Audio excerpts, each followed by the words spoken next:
Good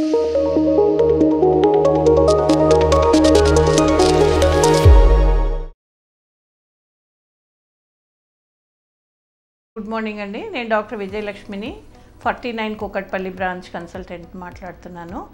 ఈరోజు మనము common ఒక సమస్య కాదు, ఒక టిప్స్ లాంటివి మీకు చెప్తాను. సో ప్రెగ్నెన్సీ వచ్చిన తర్వాత ఎటువంటి జాగ్రత్తలు తీసుకోవాలి ఏమిటి అనే విషయం గురించి మాట్లాడుకుందాం. సో ప్రెగ్నెన్సీ న్యాచురల్గా వచ్చినప్పుడు మీరు జనరల్గా యాంటీనేటల్ చెకప్స్కి వెళ్తూ ఉంటారు.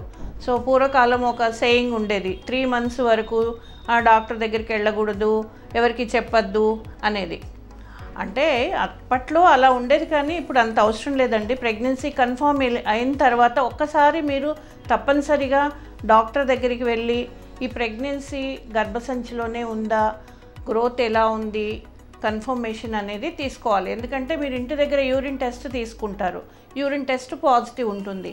సో అదే నమ్మకంతో మీరు కంటిన్యూగా చూపించుకోకుండా 3 months ప్రెగ్నెన్సీ అనే దాంతో ఉంటారు. చాలా వరకు నార్మల్గా పెరుగుతుంది బేబీ, కానీ ఒక్కొక్కసారి యూట్రస్లో కాకుండా పక్కన ఎక్కడైనా లైక్ ట్యూబ్స్లో కానీ పెల్విస్లో కానీ ఆ ప్రెగ్నెన్సీ స్టార్ట్ అయినట్టయితే అది కొంచెం ప్రమాదకరం. సో దాని గురించి మీరు తప్పనిసరిగా ఒకసారి కన్సల్టేషన్ తీసుకొని ప్రెగ్నెన్సీ యూట్రస్లోనే ఉంది, గ్రోత్ కూడా బాగుంది అనేది కన్ఫర్మ్ చేసుకోవాలి. సో దాని తర్వాత న్యాచురల్ ప్రెగ్నెన్సీకి పెద్దగా సపోర్టింగ్ మెడిసిన్స్ అవసరం ఏమి ఉండవు. వైటమిన్స్ లాంటి ఫోలిక్ యాసిడ్ అనేది ఒకటి కంపల్సరీగా వేసుకోవాలి. ఎందుకంటే చైల్డ్ యొక్క న్యూరల్ సిస్టమ్ అంటే బ్రెయిన్, నర్వస్ సిస్టము డెవలప్ కావడానికి ఫోలిక్ యాసిడ్ అనేది చాలా ఇంపార్టెంట్. కాబట్టి మీవిన్ ప్రెగ్నెన్సీకి మీరు ట్రై చేసే ముందు నుంచి కూడా ఈ ఫోలిక్ యాసిడ్ సప్లిమెంట్స్ తీసుకోవడం అనేది చాలా కరెక్ట్.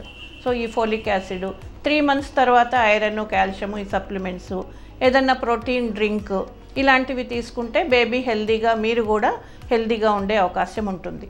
ఇది మనకి న్యాచురల్ ప్రెగ్నెన్సీ గురించి.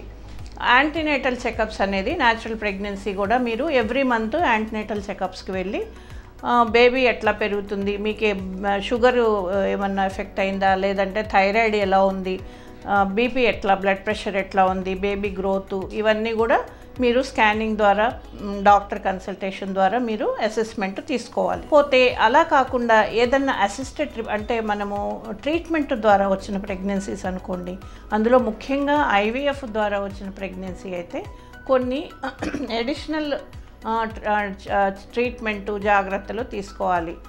సపోజ్ ఐవీఎఫ్లో ప్రెగ్నెన్సీ వచ్చింది, సో అది ఎలా, how you go about it. Pregnancy beta HCG positive వచ్చింది, స్కాన్ కూడా కన్ఫర్మేషన్ అయిన తర్వాత కూడా మీరు కొంత తగిన జాగ్రత్తలు తీసుకోవాల్సి ఉంటుంది. ఎస్పెషల్లీ మెడిసిన్స్, నేను మాట్లాడేది ఈరోజు మెడిసిన్స్ 3 monthsలో ఎలా ఉండాలి, ఎక్కడ కన్సల్ట్ అవ్వాలి అనే విషయం గురించి మాట్లాడుతున్నాను. ఇప్పుడు నార్మల్ ప్రెగ్నెన్సీ వచ్చినప్పుడు ఈ అండం అనేది అండాశయం నుంచి విడుదలైన తర్వాత ఒకవేళ బాడీలో ప్రెగ్నెన్సీ కన్ఫర్మ్ అయిందనుకోండి, ఈ ఎంబ్రియో అనేది గర్భసంచిలో ఫిక్స్ అయితే బాడీలో హెచ్సిజీ అనే హార్మోన్ రిలీజ్ అయ్యి అది బ్రెయిన్కి సిగ్నల్స్ పంపటం ద్వారా మనకి ప్రెగ్నెన్సీ ఉందని బాడీలో కొన్ని మార్పులు జరుగుతాయి. ఫస్ట్ ఏంటంటే ఈ ఓవరీలో ఎగ్ విడుదలైన ప్లేస్ అది డెత్ కాకుండా అది లైవ్గా ఉండి అక్కడి నుంచి హార్మోన్స్ సెక్రీట్ అవుతాయి.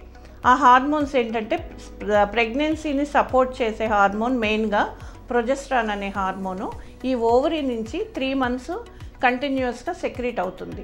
సో దాంతోని ప్రెగ్నెన్సీ కంటిన్యూ అవుతుంది ఇది న్యాచురల్గా.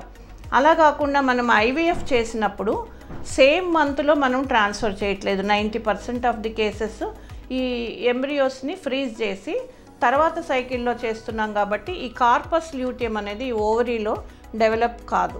సో అక్కడి నుంచి రావాల్సిన ప్రొజెస్ట్రాన్ హార్మోను న్యాచురల్గా బాడీలో ఉండదు. కాబట్టి మీరు ప్రెగ్నెన్సీ మెయింటైన్ కావడం కోసము ఈ హార్మోన్ అనేది తప్పనిసరిగా 8 to 10 weeks కంపల్సరీగా తీసుకోవాల్సి ఉంటుంది, లేదంటే అబార్షన్ అయిపోయే ఛాన్సెస్ ఉంటాయి.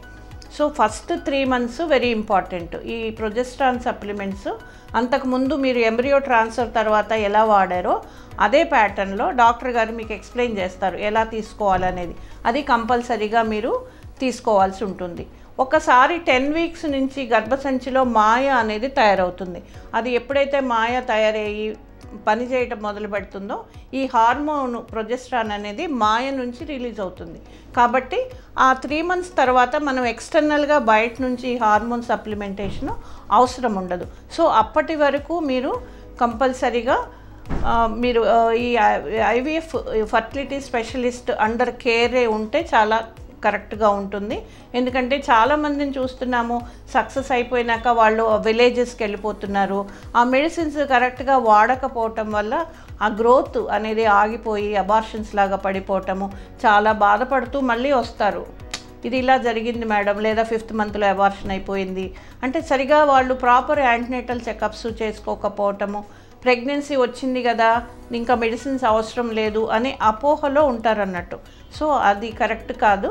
తప్పనిసరిగా ప్రెగ్నెన్సీ వచ్చినాక ఒక 3 months ఫర్టిలిటీ స్పెషలిస్ట్తోనే మీరు మెడిసిన్స్ జాగ్రత్తగా తీసుకొని దాని తర్వాత కూడా మీరు గైనకాలజీ డిపార్ట్మెంట్ స్పెషలిస్ట్ గైనిక్కి వెళ్ళినా కూడా అక్కడ కూడా రెగ్యులర్ యాంటీనేటల్ చెకప్స్ అనేది తప్పనిసరిగా అవసరం అవుతుంది. Thank you.